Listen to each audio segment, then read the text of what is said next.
Hey guys, how's it going? Dudey here. I'm back with another video. In today's video, I thought that I would talk about things that have happened to me since I've been doing these paranormal investigations. But before we begin, if you could just like, share and subscribe, that would be amazing. And also I want to give a shout out to my patron of the day, Ben Milam.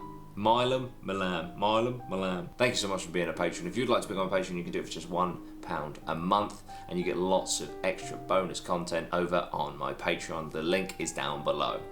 If I think about it, and this is something I have discussed before in videos, you know, there are certain odd things that began happening, and obviously with the mirror incident, which I still to this day can't explain at the ancient realm, it's made me look back on those things with a slightly different angle, a slightly different view. That doesn't mean I'm looking back at them devoid of logic, because that's just not who I am. But yeah, it's just really interesting. Plus, you know, obviously I bring along Mara, I bring along Scott, I bring along Bailey to these investigations now, and they've had some weird things happen to them. I've had something weird happen since coming back from 30 East Drive. So I thought I'd just discuss today, really, all the different things since Derring Woods that has happened. So let's go back to Derring Woods, and I was living in a one-bedroom ground floor apartment at the time, and basically there was a few weird things that happened after Derring Woods. A light bulb exploded, 2 light bulbs exploded actually,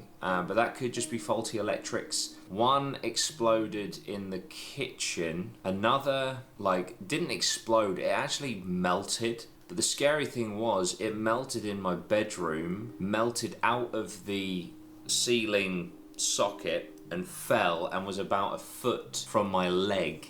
And obviously it was molten, so that could have been really bad. Plus obviously if we hadn't have been in bed at the time, you know, that would have hit that. It did hit the bed, it burnt the bed, and it could have caught fire, you know. But obviously let's say that was just an electrical thing, but it did happen after Derring Woods. There are streams of me, obviously during lockdown and stuff, I was streaming a lot in 2020, and I would a few times on camera think that I heard someone say hello or say my name, to a point where I'd Maya?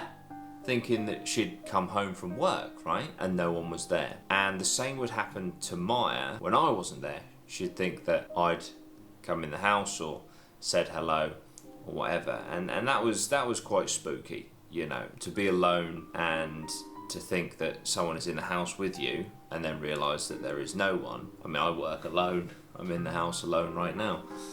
Which is quite creepy, all things considered. But yeah, there were other things. There was something fell off of a shelf that was at the back of the shelf. That was really weird.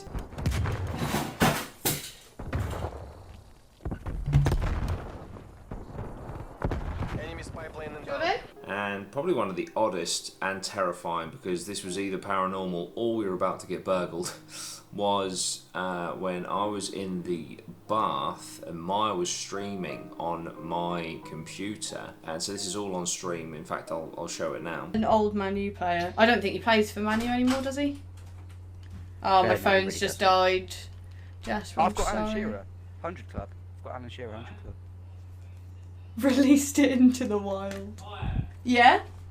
Did you just open the front door? No. And the important thing to note there is, you know, the bathroom is right next to the front door. It's a really weird layout. And obviously I thought that Maya had left the house, and it's 11:30 at night. Why are you leaving? You know, the handle was brought down and it was opened and then it was closed again. And so that was either something paranormal or someone attempted to burgle our house and realised that we were in, and then decided not to, because also where our house was situated, it was really weird. It's on the side of a building, and it was the only entrance was to ours, so it's not like we're in a row of houses and someone's found the wrong house. It was completely in a unique position to the entire building. So the only reason you're going through that door is to come into our house, knowing it's our house, is my point. But yeah, so there were lots of strange things. I had sleep paralysis in there a few times. I thought that there was a horrible, scary woman stood in the corner of the room, like a bit witch-like. That was horrible. Apparently, one night I just sat bolt upright and said that there's a woman in the corner of the room. I don't recall this. This was a separate occasion to my sleep paralysis, and it scared Maya, to say the least. And yeah, so there were a lot of things in that apartment that were a bit off, for sure. And I kind of thought, maybe, you know, if this stuff is legit, then maybe it's something that I've brought back with me from Daring Woods, the most haunted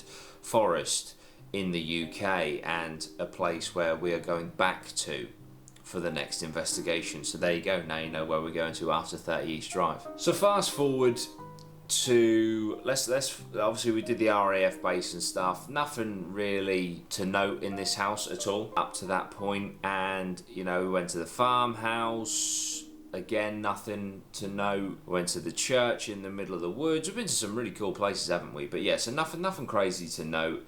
And then we went to the Ancient Ram Inn, and Scott has had sleep paralysis, which again could just be a coincidence, right? It could just be a coincidence, but obviously in the Ancient Ram Inn it did seem like he was very much targeted, and then for him to receive sleep paralysis a few times, I believe, was potentially a coincidence, potentially very scary and very odd. You know, at the end of the day, I'm just gonna present you with things that have happened.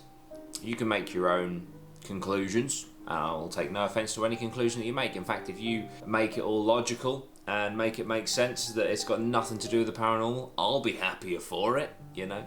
So yeah, but that's kind of Scott. Scott also had a dream that we were all going to die in 30 East Drive. Obviously, thankfully that didn't come true, but maybe it was like a warning not to go. Who knows? And then 30 East Drive happened. Obviously, you guys haven't seen it yet, and I am editing it. It will be out in the next few weeks. I know that you guys are going to love it. It was a great night, you know, and I say great night because we do enjoy doing these, as scary and as creepy as they are.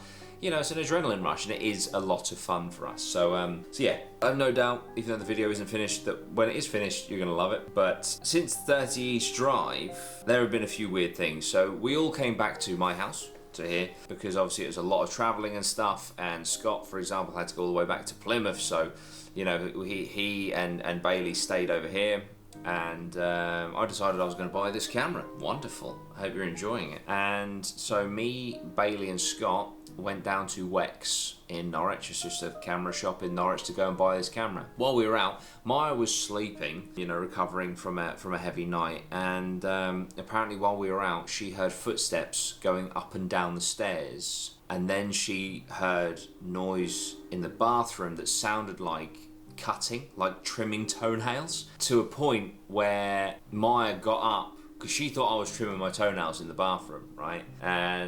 And so she was like, why is he doing that while we've got guests around, sort of thing. Understandable. And so she got up to sort of like say, what are you doing? And no one was home. So there was no one home to run up the stairs. There was no one home to be making a cutting noise in our bathroom. The house was empty. And since then, Maya has seen things in her peripheral. And I was like, could be overactive imagination, etc. You know, maybe she's still a bit riled from 30 East Drive. And then the other night, I was sat on the toilet. And because it's my house, won't lie to you, I had the door open. And I say old editing room now, because obviously I'm down here editing, my old editing room, just in the corner of my eye, I thought I saw something stood in the doorway. So obviously I just looked and there was nothing there. Now, could be nothing, could be a trick of the light, could be my own eyes playing, my own mind playing tricks on me. But yeah, so all of a sudden, you know, the peripheral stuff that Maya was seeing, I have seen. And me and Mara were laying in bed the other night, and we did hear a bit of a lumping noise. So yeah, there's a few things. And Bailey apparently he doesn't know if it was sleep paralysis or not, but he saw some form of shadow figure just stood in his doorway of his bedroom. So yeah, so basically since the Ancient Ram Inn and since 30 East Drive, and for me and Maya since Daring Woods, there have been a lot of weird things. Could be easily explained, or maybe something's attached, you know. Yeah, it's just a bit creepy, isn't it, you know? And I have to work at home alone.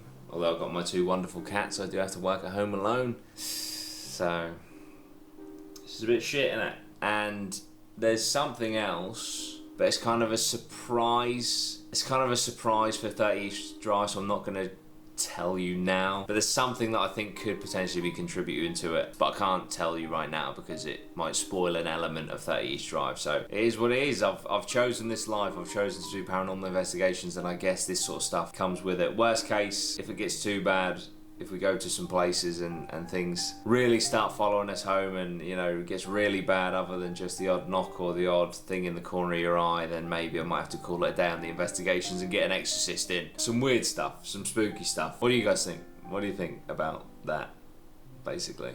Is my question to you. What do you think of this camera as well? I'm using the stock microphone because I'm testing it.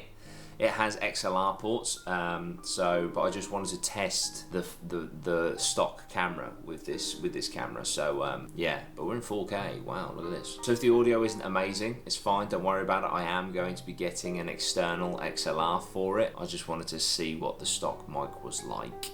So yeah, that's about it, guys. If you want to, you know, support me, the best way is to like, share, and subscribe. Turn up and watch the videos, and hopefully they entertain you. If you want to go that extra mile for just £1 a month, you can become a patron. On my Patreon, I do weekly videos. I do all behind the scenes, especially for big productions like, you know, the investigations.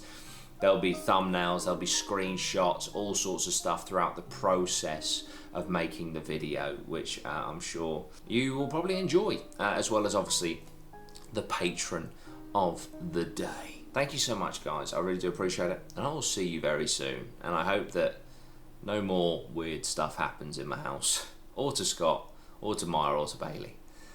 Cheers, guys. Sweet one. Geese.